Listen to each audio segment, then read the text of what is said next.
सब तैयार हो आप?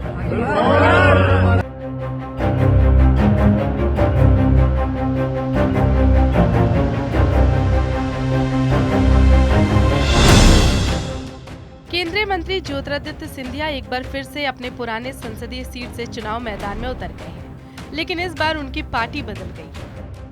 सिंधिया पिछली बार कांग्रेस के टिकट पर गुना शिवपुरी सीट से लोकसभा का चुनाव लड़ी थी और अपने ही राजनीतिक शिष्य और बीजेपी प्रत्याशी से चुनाव हार गए थे, जिसके बाद सिंधिया ने बीजेपी को ज्वाइन कर लिया था। सिंधिया को गुना शिवपुरी लोकसभा क्षेत्र से भाजपा प्रत्याशी बनाए जाने के बाद उन्होंने इस सीट से चुनाव की तैयारी शुरू कर दी है।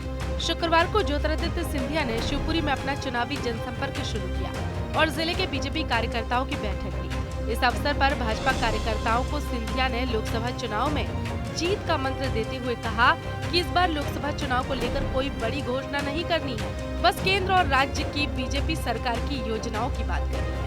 बीजेपी कार्यकर्ताओं को संबोधित करते हुए सिंधिया ने कहा कि मेरे जीवन का सदैव यही लक्ष्य रहेगा कि मैं इस अंचल के क्षेत्र वासियों को विकास और प्रगति की नई ऊंचाइयों पर ले जाऊं।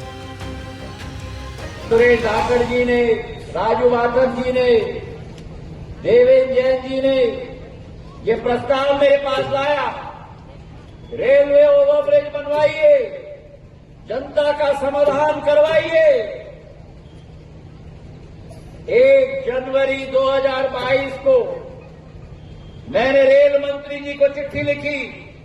पिछले 1 वर्षों के साथ उनके पीछे पड़ के इस साल के बजट में मैंने आवंटन करा के आज 34 करोड़ रुपए का रेलवे ओवरब्रिज हमारे सड़क में समाधान के रूप में आज पूर्ण रूप से स्वीकृत हो गया। मेरे भाई और बहन, मेरा कहने का तात्पर्य यह है कि चाहे रेलवे ओवरब्रिज हो, संत रविदास जी के स्मृति में सामुदायिक भवन हो 50 लाख का, 39 आंगनवाड़ी हो 4.25 करोड़ की, 45 करोड़ रुपए की योजनाओं का भूमि पूजन आज ये यहां हो रहा है। और कहने का तात्पर्य ये है कि सिंधिया परिवार का, मेरी आजी अम्मा राजमाता साहब के समय से मेरे पूज्य पिताजी के समय तक और अब आपके सामने खड़ा हुआ आपका सेवक, आपका भाई, आपका घर का परिवार का सदस्य के रूप में, आपके रक्षक के रूप में मेरा भी दायित्व सदैव रहा है और जीवन की आखिरी सांस तक रहेगा कि शिवपुरी का झंडा विकास और प्रगति के मामले में हम आगे बढ़ाएं। मेरे भाई और बहनों, सिंधिया ने 2019 के लोकसभा चुनाव में मिली हार से बड़ा सबक लिया है, इसलिए उन्होंने इस बार अपने समर्थकों और बीजेपी कार्यकर्ताओं से बड़ी बड़ी घोषणाएं करने से बचने का आग्रह किया है।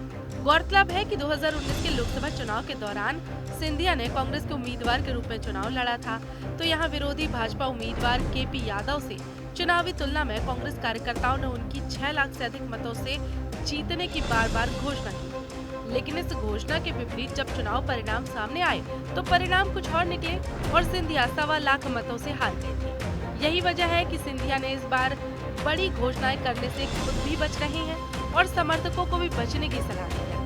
लोकसभा चुनाव को लेकर शिवपुरी के एक होटल में जिला बीजेपी कार्यकर्ताओं की इस बैठक का आयोजन किया गया था। इस बैठक में बीजेपी के सीनियर पदाधिकारी भी मौजूद थे।